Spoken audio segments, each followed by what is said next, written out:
Welcome to the Know, I'm Ashley. I'm John. The PlayStation 4 has been the best-selling console of this generation so far, and with that success inevitably brings people who want to hack it. Well, actually that's PlayStation stuff in general because it's like a challenge. In recent months we've had reports of modders who claimed they could successfully get inside the PS4's guts. But did that mean that they were able to jailbreak it? Well, it looks like, yeah. It's free! Yeah, the top console from this generation has been busted wide open. Oh, and PS, those enterprising modders slash hackers slash whatever you want to call them have also got some software running on the console that allows you to emulate PS2 games. Finally, I can play my old stuff. I like PS2. Without PlayStation Now. Yeah. So needless to say, Sony's probably not going to be terribly pleased with this news, but the homebrew community for the PS4 just got a big ol' shot in the arm. But there is a catch. This only applies to a very small number of PlayStation 4s whose owners haven't updated their firmware in quite a while. Let's dig into the background first if you haven't heard about this. Last month, hacking groups announced that they'd found a kernel exploit for the 4.05 version of the PS4's firmware, which was released back in late 2016. That is a while, Yeah. but those things kind of get discovered all the time without them necessarily leading to anything. You can end up with a lot of dead ends. But this one did lead to something because hackers recently released a program called PS4 Hen, which allows you to install homebrew applications and load backup game files, aka pirated games probably. No. Yeah, I know. I like the homebrew part of it. The pirated part, not so much. As proof, yeah, YouTuber Andrew2007 uploaded a video showing a test homebrew application using the software.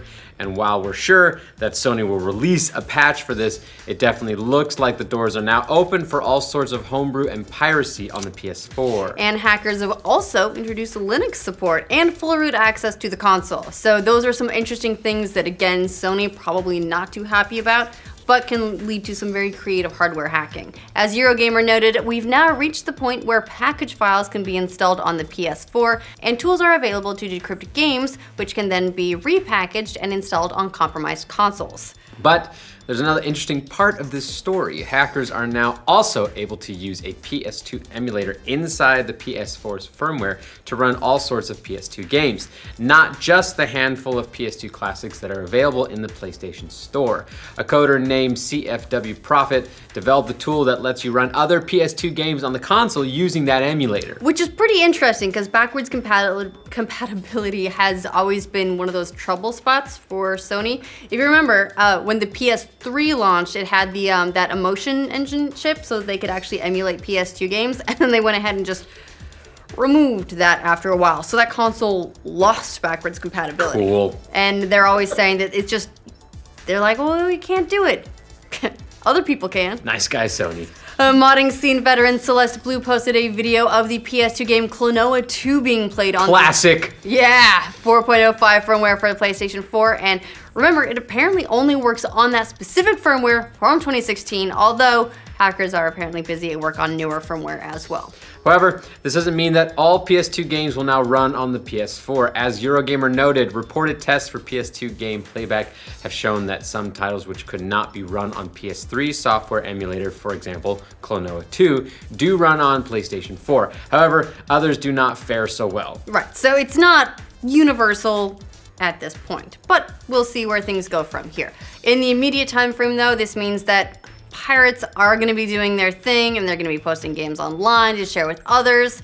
Reportedly, games like Diablo 3, Reaper of Souls, Grand Theft Auto 5, Uncharted 4, World of Final Fantasy, Dying Light, all those already been pirated. Yar! So, how widespread could this get? Well, not so much at the moment, given that this jailbreak is only possible on some pretty old firmware. This probably doesn't mean that there's going to be a huge onslaught of piracy hitting the PlayStation 4. I'm sure that publishers will still be like, oh, the piracy drove our numbers down. You know, but it is at least isolated for now. Yeah. Now, if they're able to produce a hack on more modern firmware, that's where the floodgates might start opening up. Of course, lots and lots of consoles have been jailbroken in the past, and you know what? It can actually be really good for old hardware and for a homebrew scene. The Nintendo DS had a very robust homebrew scene. The Wii could famously be soft modded. More recently, there were exploits found for the PlayStation 3. I definitely didn't homebrew my Wii. You can't prove it. Basically, for as long as consoles have been around, there have been hackers trying to crack them open and do whatever they want. Well, a lot of times too, it comes down to the fact that they have security, and so it's a challenge to take it down. And before you go jailbreaking your PS4 though, even if you do have the right firmware, take a deep breath, because as for the legality of jailbreaking your console, you're getting into some sketchy waters, so please be forewarned. Can't prove anything. In the US, it is still considered illegal in the States under the 1998 Digital Millennium Copyright Act, which outlaws circumventing technological protection measures. But as consoles age and publishers drop support for games, that law has become an issue for gamers who want to legally keep playing older games. At some point, it's basically impossible to play lots of classic games, except through emulation or hacking a console. Right, well, and publishers will stop selling games after certain periods of time. They'll stop manufacturing the discs. The hardware is no longer made, and they fall into the void of history. So sometimes this is a great way of keeping games alive. The government did carve out an exception a few years ago when the US Copyright Office allowed an exemption to circumventing DRM in games, but it was only for museums, libraries, archives, and other institutions. You probably don't count. It's groups that are basically keeping games for educational purposes and for archival history. How do you go about making your house a museum? I feel like there's a little loophole there. Oh, and the Copyright Office also ruled that players can circumvent DRM for single-player games that renders them unplayable once the publisher stops supporting them. So if you wanted to keep playing single-player Diablo 3 after Blizzard shuts down its multiplayer servers, you can now legally do that. But otherwise, individuals still can't legally bypass a game's DRM. Now, as for PlayStation 4, like we said, this jailbreak only applies to a small number of consoles that are out in the public, because you have to have updated to 4.05, but not after that. But who's to say it can't be done again with newer firmware? If hackers did it once, they can probably do it again. They're kind of smart like that. They have a lot of fun with hacking sometimes. My money's on the hackers always. But yeah, it's like an escalating war. They have a lot of time. We'll see where the hacking community goes from here, but this definitely is going to cause headaches for Sony, even as modders everywhere rejoice. Yeah, although again, limited in scope, so maybe a limited headache. Yeah. I'm not a full migraine. What do you guys think about the PlayStation 4 being hacked and being able to play PS2 games? Good news, bad news? Do you still have your old firmware? Let us know in the comments. And for all your PlayStation 4 and modding news, be sure to like this video and subscribe to the know. Just be warned that we'll constantly be like, by the way, this ain't legal. Yeah.